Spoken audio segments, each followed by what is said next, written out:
কাল মহান শহীদ দিবস ও আন্তর্জাতিক মাতৃভাষা দিবস, তিনটি ঘিরে কোনো নিরাপত্তা ঝুঁকি না থাকলেও প্রস্তুত ঢাকা মেট্রোপলিটন পুলিশ। মোতায়েন থাকবে 15,000 সদস্য। আর ঢাকার পাশাপাশি সারা দেশে নিরাপত্তায় কাজ করবে র্যাব। সকালে কেন্দ্রীয় শহীদ মিনার পরিদর্শন শেষে এই কথা জানান ডিএমপি কমিশনার ও র্যাবের মহাপরিচালক মোহাম্মদ শাহজাহানের ক্যামেরায় ওয়ালিদ সিদ্দিকীর রিপোর্ট। মহান শহীদ দিবস ও আন্তর্জাতিক মাতৃভাষা দিবস উপলক্ষে প্রস্তুত কেন্দ্রীয় শহীদ মিনার।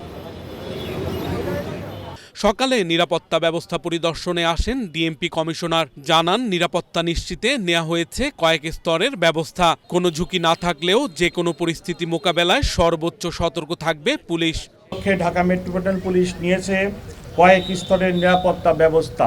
পুলিশের পাশাপাশি অন্যান্য আইনশৃঙ্খলা বাহিনীর সাথে মোতায়েন থাকবে পর্যাপ্ত সংখ্যক স্বেচ্ছাসেবক।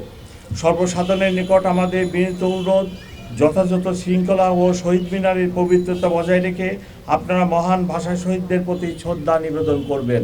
দিনটির জন্য ঢেলে সাজানো হয়েছে ট্রাফিক ব্যবস্থাপনাও। Nilkhet crossing, Palashi crossing, Bakshibazar crossing সহ 7 জায়গায় থাকবে ডাইভারশন, 3 জায়গায় থাকবে পার্কিং।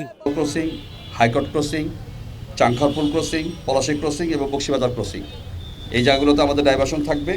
এবং এই ডাইভারশনের পরে আমরা ওখানে প্রত্যেকটি ডাইভারশনে আমাদের লোক থাকবে, নির্দেশনা থাকবে যে কোন দিক দিয়ে আমাদের যাওয়া চলাচলটা হবে।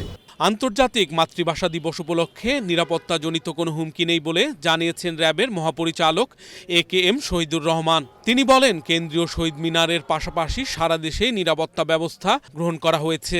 প্রত্যেকটা সেক্টরই আমাদের ফুট পেট্রোল, গাড়ির পেট্রোল এবং স্ট্রাইকিং রিজার্ভ থাকবে। এছাড়াও আমরা অত্র এলাকাটি ভালোভাবে সুইপিং করেছি। আমাদের bomb disposal team stand by থাকবে।